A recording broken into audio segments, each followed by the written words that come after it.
quando nós consideramos a questão das interações entre nós,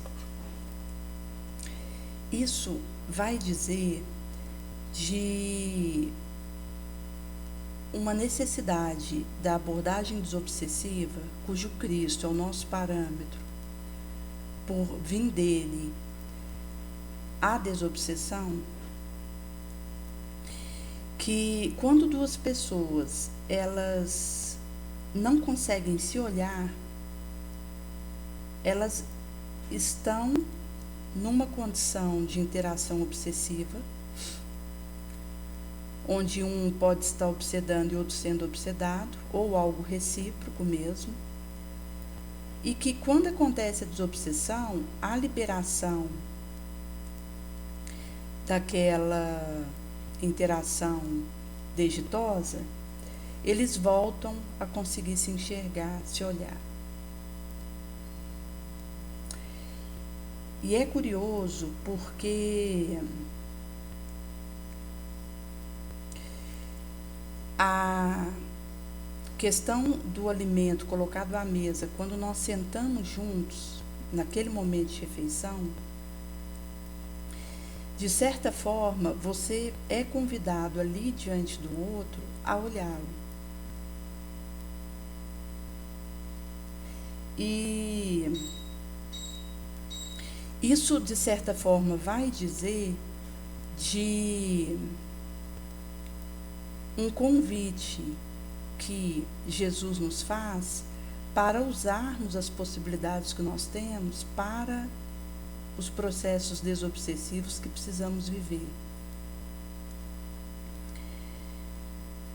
Inclusive, quando nós fazemos análises aqui no Cacau, com o Espiritismo, em que trazemos alguns exemplos, causos que nos ajudam na reflexão que acontece aqui, muitas vezes existem experiências, seja minha, seja de outrem, e situações que nós acabamos tendo contato e que nós não deixamos tão claro quem que viveu, por isso não ser tão importante, onde tenha sido, com quem foi, quem escreveu, mas na verdade as associações que nós possamos fazer com cada uma dessas informações, para que sejam levadas ilações e aprendizados benéficos, onde arregimentamos essas interligações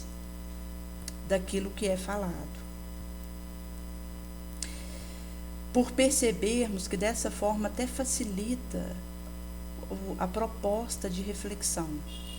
Daí que vai haver momento que nós trazemos um dado autor, um dado texto específico com essa citação, mas o trabalho, de certa forma, ele está permeado por uma instrução que Jesus nos traz, apesar da nossa insuficiência, da nossa miséria e impossibilidade, mas Jesus, por misericórdia, traz algumas orientações e nos instrui, e em sendo assim, não nos ateremos tanto a nomes dos envolvidos naquilo que colocamos, ou mesmo daqueles que de alguma forma estão diretamente ligados, mas a essas reflexões fermentadas mesmo. Isso visa otimizar a proposta do trabalho. E nesse paradigma, quando nós consideramos da atitude no bem, o objetivo primacial, quando nós nos envolvemos nisso, é nos tornarmos bons ao fazermos esse bem e nos tornarmos sábios nessa conduta bonosa. Ou seja, é aquela experiência de viver a caridade que, por ser tão tremenda, potente, poderosa, ela vai nos transubstanciando para melhor. E aí está essa tremenda ação da caridade, pelo fato de ser uma energia que nos transubstancia e nos aprimora para melhor. A resignação, que é um dos frutos da caridade, ela é a consequência mais profunda de uma fé moral, que vai basear em um positivismo espírita cético que vê comunicação do espírito, tem aí um arcabouçal do enciclopedismo espírita, mas está cimentada sob um rol de ensinamento que coaduna com Jesus mesmo, que nos divisa um areal de convicção que transcende qualquer razão. Por ser a palavra de Jesus na nossa direção, iniciática, que vai nos levar a darmos prosseguimento naquilo que de fato é importante para a nossa reencarnação atual. Em sendo assim, quando nós consideramos fazer todo o bem que está ao nosso alcance, se eu deixo escapulir alguma possibilidade nesse sentido, isso tem a ver com alguma imperfeição moral que eu trago. Alguma limitação, seja uma incapacidade de me organizar, um egocentrismo, uma ausência de perspicácia, uma preguiça. E isso vai dizer, de certa forma, também dessa sabedoria, esse discernimento, essa perspicácia, que na medida que nós caminhamos com Jesus, vamos amealhando.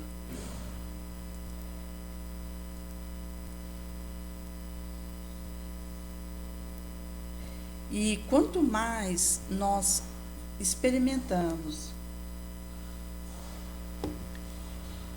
a questão da melhora e da capacidade, moralmente falando aqui, nesse recorte, de passar pelos testes que chegam sobre mim e dar conta daquilo que preciso viver, ao qual me comprometi, isso tem a ver com um rol que disserra na minha direção de novos testes ainda mais difíceis que me alcançarão. Por isso que é ingente o bom ânimo, a força de vontade, porque um teste em que eu consiga passar bem naquela situação vai fazer disserrar na nossa direção, no caso da minha experiência aqui em tela, nesse Pride, novos testes e novas provas aos quais serei chamada a uma performance moral ainda melhor.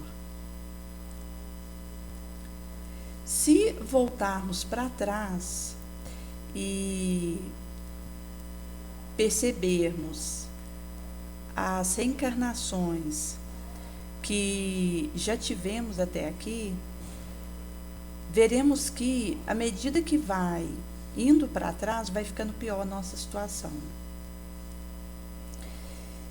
Nós, enquanto humanidade terráquea, a maior parte é mais provável de termos vindo de uma região inferior do que de uma área elevada.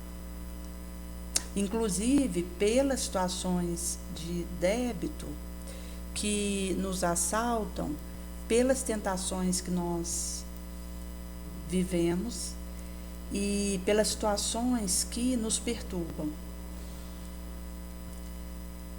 Isso tem a ver com algo que vivi, uma queda que aconteceu, e um registro que a minha consciência fez de uma tendência, que no caso seria a palavra concupiscência, de vir a repetir aquela falha.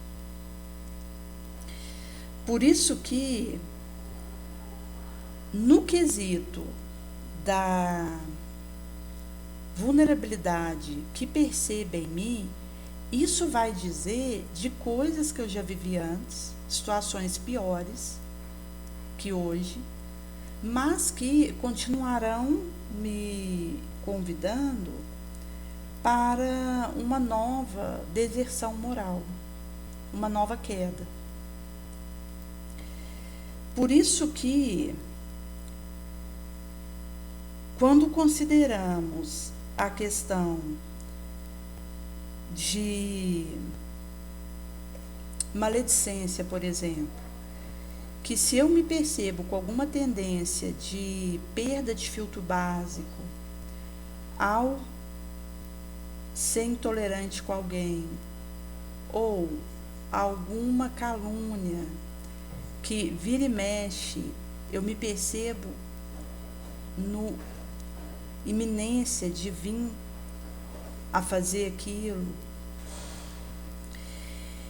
Isso, na verdade, ao invés de ajudar quem quer que seja, envolve nosso sentimento, nossa emoção numa lama que não é possível nós olharmos numa percepção imediata, que ao invés de levar consolo, amparo, irá fazer essa areia movediça, esse levediço do nosso equilíbrio, em que nos afundamos, tantos quantos os envolvidos.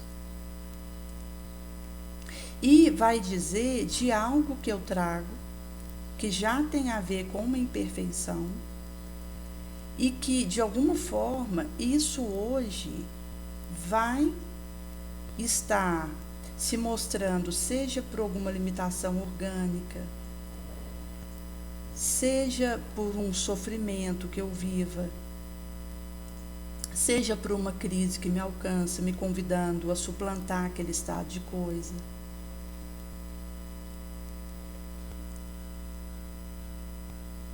E no momento que nós fazemos essa abordagem com a alma,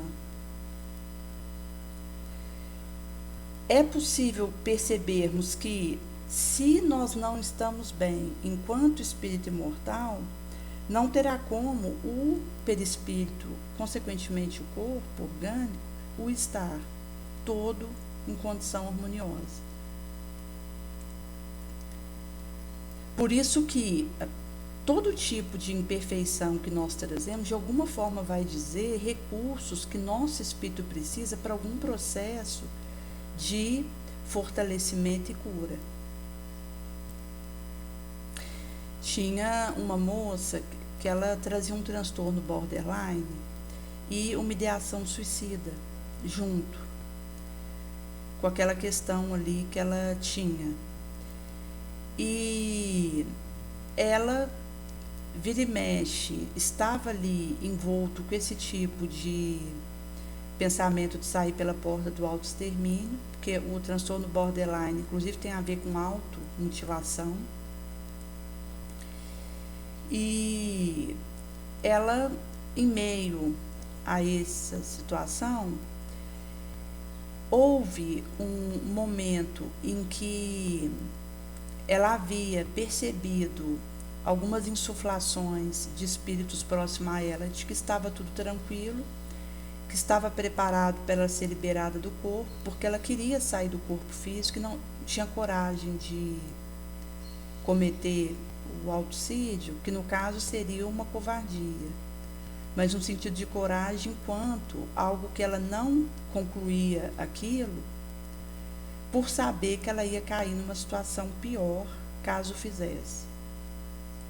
Inclusive, certa feita eu havia ido num médico que relatava que tinha vontade de ir embora daqui e que só não realizava o autoextermínio porque ele sabia que ele não iria por fim à sua vida e acabaria caindo numa condição pior e que por isso ele se mantinha seguindo a sua atual vilegiatura.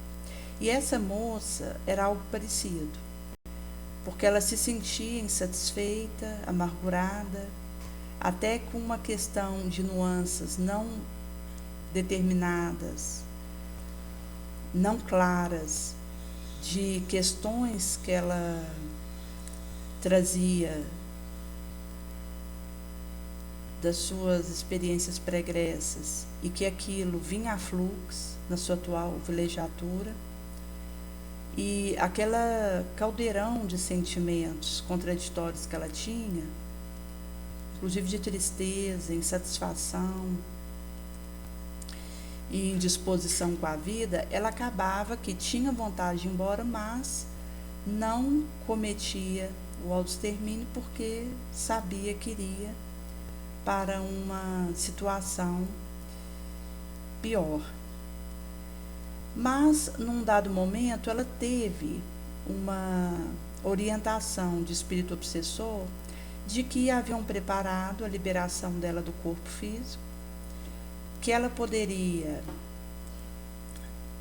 preparar o autoextermínio, porque estava tudo organizado para ela ser tirada do corpo físico para que ela fosse aliviada e pudesse ser levada para um local de tranquilidade.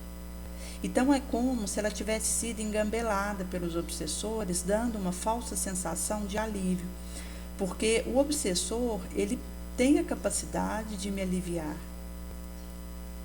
Se nós considerarmos, por exemplo, uma maconha que vai levar a um vício e que é algo que deve ser evitado, porque o vício leva a uma dependência e nos mancha moralmente, fica registrado na consciência e vai nos predispor a novas quedas com as suas consequências. Mas se eu cedo e fumo aquela maconha, eu posso até experimentar uma sensação de alívio momentânea, que é enganosa até pelo caminho que isso vai me fazer seguir. Por isso que, quando nós consideramos do espírito sofredor, daquilo que vem da sombra, também eles usam combinações de alívio na nossa direção para tentar nos enganar.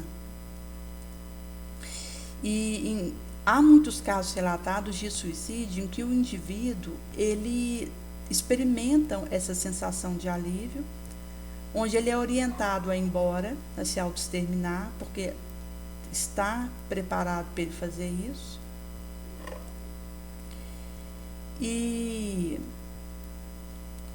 acaba que, se consegue realizar esse ato, porque inclusive há orientação na internet sobre isso, de como tirar a própria vida sem dor,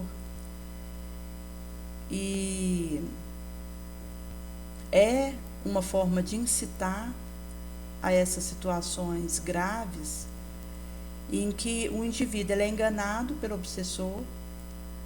Se vier a realizar esse ato, ele cai numa situação pavorosa devido às consequências do seu ato, onde ele percebe que adentra num suplício maior do que o que ele estava antes de receber aquele alívio, que foi usado pelo obsessor para o ludibriar e o fazer acreditar que houver uma preparação em torno dele para o liberar da carne. Ou seja, uma ideia de falso benefício. E essa moça houvera feito a tentativa, felizmente ela não conseguiu consumar o ato, não veio a desencarnar, e deu prosseguimento à sua trajetória. Quando, certa feita, ela teve um derrame vascular cerebral, um AVC,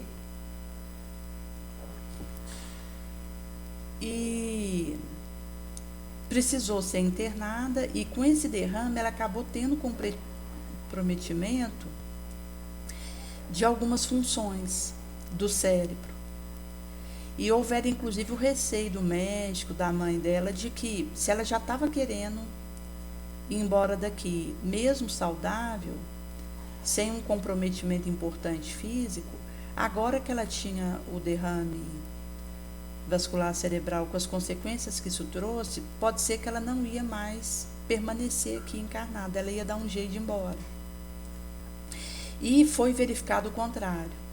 Ela acabou sendo tomada por um desejo maior de prosseguir, começou a fazer coisas como tomar um café com as amigas, ir para um curso, fazer uma atividade física que ela não fazia, e a tomar um gosto pela vida e um desejo de se melhorar.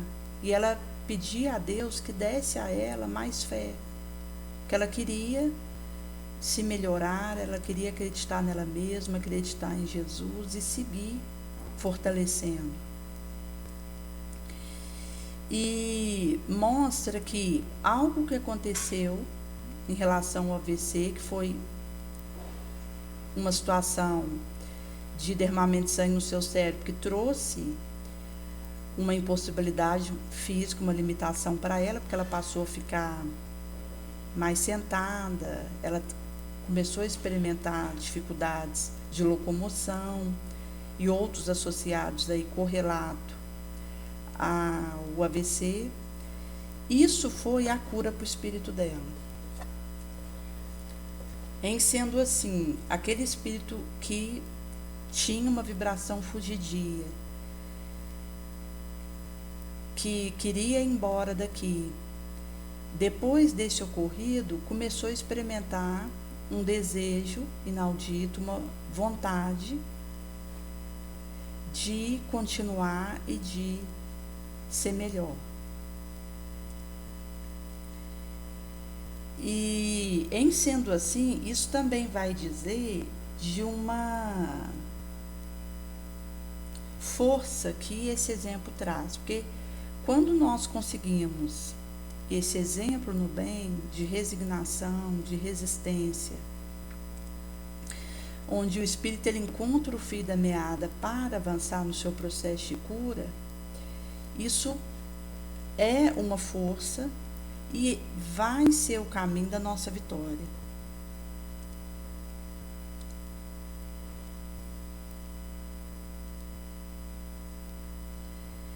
E é também uma condição que nós vamos adquirindo de paciência para dar um passo após o outro. Porque na medida que a gente vai dando passo, que a gente vai caminhando, vamos superando o obstáculo.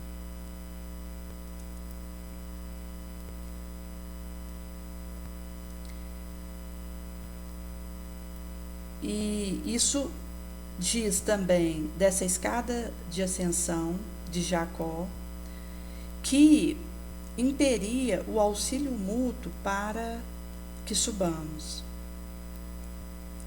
Em sendo assim, de acordo com a minha concupiscência, eu vou ser tentada,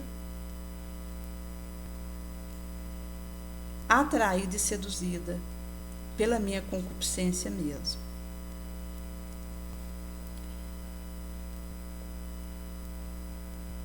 Havia um local de trabalho que uma moça tinha comentado a distribuição ali de uma janta que ocorre naquele ambiente, onde se mistura tanto aqueles que estão ali para a ministração das aulas, como aqueles que estão ali para aprender.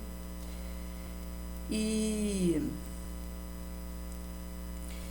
dizia da dificuldade que ela percebia de ter um momento ali em comum entre esses ambos os grupos no momento da janta ou do lanche da manhã, que é um almoço que é oferecido. E ela relatara que ela estava numa dada reunião, onde estavam sendo discutidas algumas questões referentes à prática ali dos que trabalhavam naquela instituição, e que inclusive era um horário pré-fixado e que precisaria ser cumprido e que é semanal. E durante o momento ali, como estavam sendo falado de alguns aspectos que não dizia respeito a que diretamente ela trabalhava, ela saiu e houvera ido até o local ali onde seria distribuída a janta para ela aproveitar e já jantar. E dizia que ali naquele momento onde houve, de certa forma, uma interação, porque então vai acontecer esse flanco mais lúcido da nossa análise, que é quando nós conseguimos ter o outro diante de nós, com a fermentação de uma simplicidade, uma espontaneidade no bem, a leveza, a sublimação. E tem a ver também com esse convite que Jesus faz para nós, dessa interação uns com os outros, que vai na contramão do que o mundo nos traz enquanto uma intolerância. Visto que o sentimento de rancor, de intolerância, de agressividade, ele acaba que cria em nós uma fantasia, um supérfluo,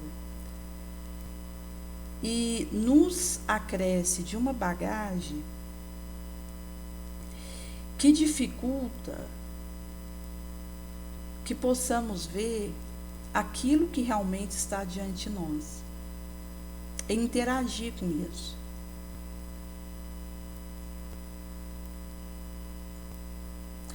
E é comum nós percebermos assim, até movimentação de pessoas,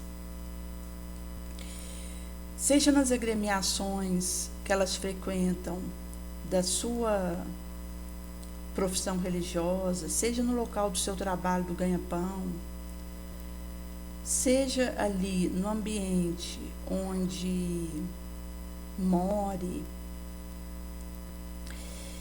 onde a dificuldade em conviver e em poder estar numa interação com o outro sem que aquilo seja uma obsessão e sem que a intolerância nos leve para esse caminho, acaba fazendo com que se torne insuportável para muitos de nós e nos levem a interromper, às vezes, trabalhos importantes que estejamos realizando ou que fomos chamados a fazer.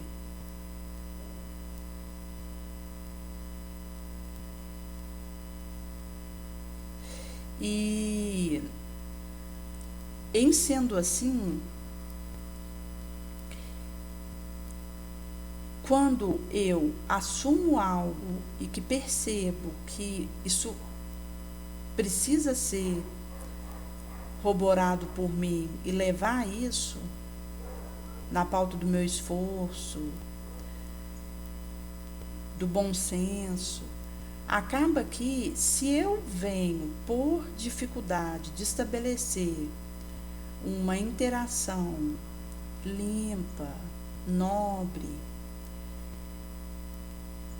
a interromper aquilo, vão haver consequências que farão parte disso.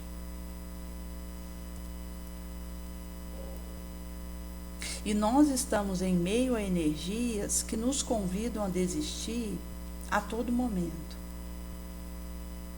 quando nos propomos a um trabalho com Jesus. quando esse é o móvel por trás daquilo que fazemos, seja no trabalho tradicional do ganha-pão, seja numa atividade voluntária mesmo, seja na templo da fé religiosa do indivíduo, seja no esporte, enfim. Quando nós temos por móvel o interesse do Cristo e fazemos esse segmento, várias energias e convites para desistir chegam até nós. Normalmente sabemos que o cristão, ele leva pressão de todo lado e bofetada de todo lado. E isso vai dizer de uma vigilância que vai ser pedido de nós para que possamos ser fiel a nós mesmos e a Jesus. Porque ceder à desistência e interromper aquilo que está sendo feito vai levar a essa consequência no bem que poderíamos realizar se permanecêssemos com aquele caminho. E quanto mais a gente essencializa, espiritualiza, simplifica, mais facilita. Tinha um grupo de uma agremiação espírita que estavam organizando para levar pães e distribuir refrigerante em áreas da cidade de necessidade. E alguém ali no meio houvera proposto que, ao invés de levar o refrigerante, fosse levado um suco natural, mesmo aquele que às vezes comprar de caixinha, mas algo que pudesse fazer a substituição do refrigerante pelas consequências que nós sabemos que ele tem no organismo. E houveram respondido ali no grupo, uns 2 se manifestaram que no momento ainda não era possível, mas queriam providenciar para que, quando fosse possível, essa mudança acontecesse. Isto é, às vezes uma mudança de um detalhe, na verdade, simplifica. Não é dificultador, mas é simplificador. Mas é porque nós temos dificuldade com a simplicidade. A nossa tendência é sofisticar, é complicar. No sentido de uma sofisticação materialista, que acaba que nos ofusca e coloca sobre nós bagagens desnecessárias.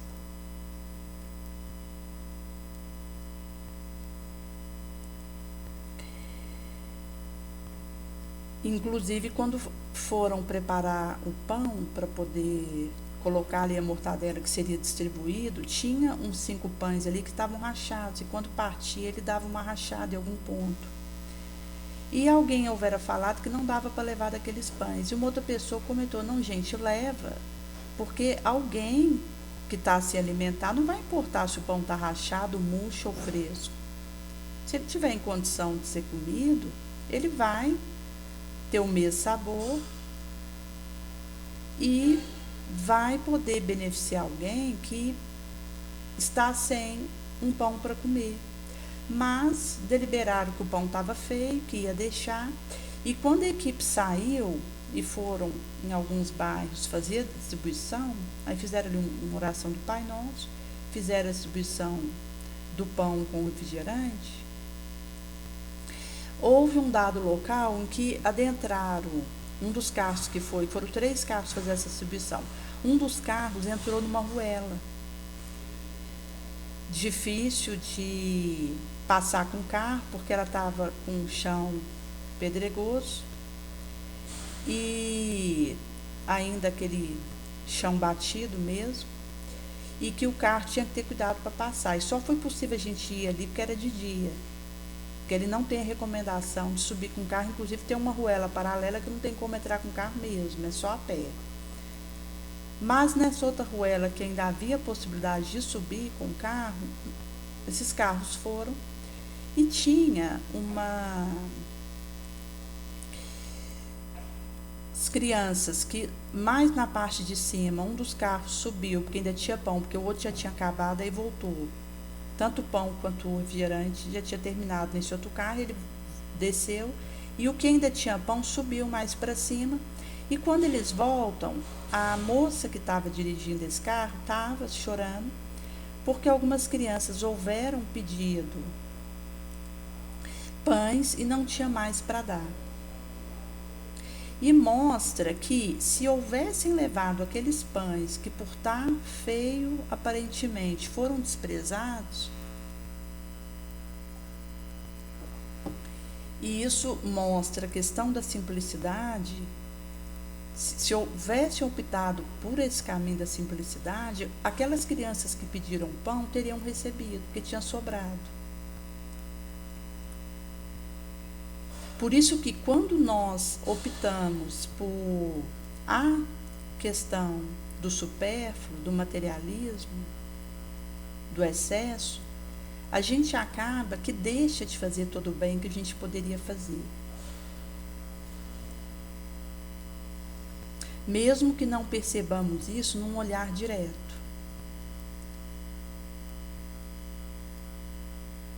Inclusive, quando houveram ali feito o cortamento dos pães para pôr mortadela, caiu muito farelo, então juntou bastante farelo, poderia ser aproveitado, consoante Jesus fez a multiplicação dos 5 pães e 2 peixinhos, que ele pediu para reunir os farelos, nos celeiros também, as migalhas, e recolher para serem aproveitados, porque nós não podemos desperdiçar. E quando esses farelos na casa da senhora que houvera feito o corte desses pães se juntaram, alguém ali tinha proposto até guardar, assim, porque poderia usar aquilo no alimento, ou pelo menos dar para o cachorro, mas que não jogasse fora. E alguém ali da casa houvera falado de jogar fora. Ou seja, mostra que é uma reação em cascata. Quando eu quero o excesso e me demoro nisso, eu não só vou desperdiçar, quanto vou deixar de fazer tudo bem que eu posso, e posso até acabar fazendo mal.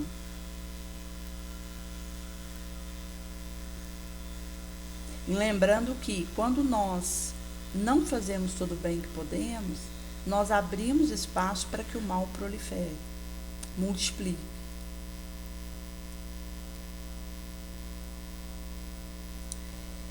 Em sendo assim, vai nos mostrar que são situações delicadas que estão a nos pedir para essa purificação da nossa mente. E esse desejo de simplificar, que vai abrir caminho para aproveitarmos melhor nossa encarnação, com resultados mais promissores, inclusive de eficácia, de alcance, e podermos, com aquilo que fazermos, ir percebendo que estamos acelerando o nosso tempo kairótico e conseguindo aproveitar, inclusive, todo o nosso tempo no bem. Porque quando a gente fala de desperdício, isso envolve todos os aspectos da nossa vida. Alguém que desperdiça uma migalha de pão, desperdiça um período do seu tempo. Porque uma coisa está ligada com a outra. Em sendo assim, o combate que nós somos chamados a fazer, aquilo que é materialismo, que é desperdício, que é orgulho, que é berloque, isso vai permitir que nós possamos aproveitar melhor, inclusive, o nosso tempo, a nossa energia, o nosso esforço. nos escaninhos do nosso dia, conseguindo entrever aproveitamentos melhores e conseguindo, inclusive, produzir mais frutos do que fazíamos até aqui, que vai passar por essa regimentação do tempo. E, em sendo assim, a questão de cuidarmos do que acontece nos detalhes é que vai nos permitindo fazer essa costura, que é essas agremiações e esse discerno de possibilidades que vai acontecendo. Por isso que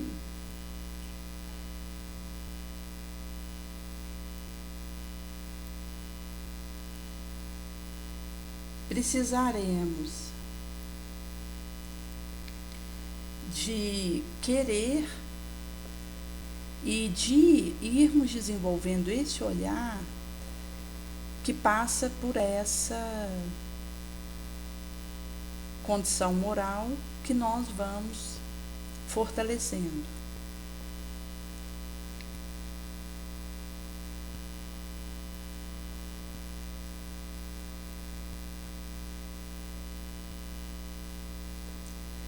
E o caminho com Jesus, ele é um caminho solitário,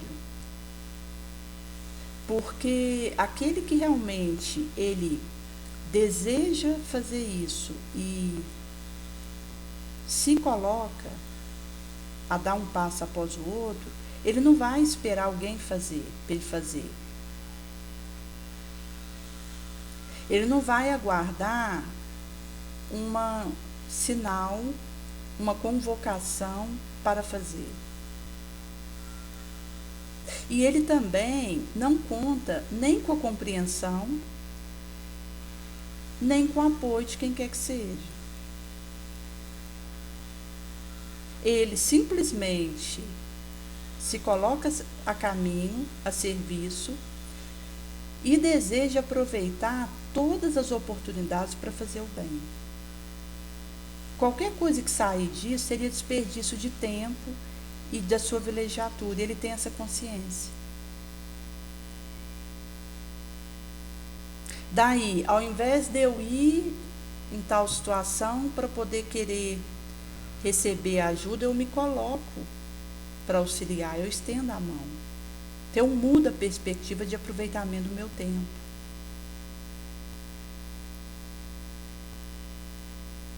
E nós estamos num período onde existe a questão da multiplicação de condições de autismo na nossa sociedade, TDAH, que é o transtorno de déficit de atenção, de depressão, de ansiedade.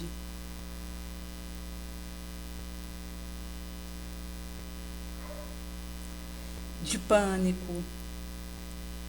E que tem a ver com muitos irmãos nossos que precisam de ajuda. Então, quando eu tenho consciência que preciso aproveitar ao máximo a minha vilegiatura para produzir bons frutos, eu saio de mim e vou em busca de lenir a dor do outro. E isso é a proposta de Jesus, que eu me coloque a caminho após ele, seguindo o seu testemunho, e amando ao outro como ele nos ama.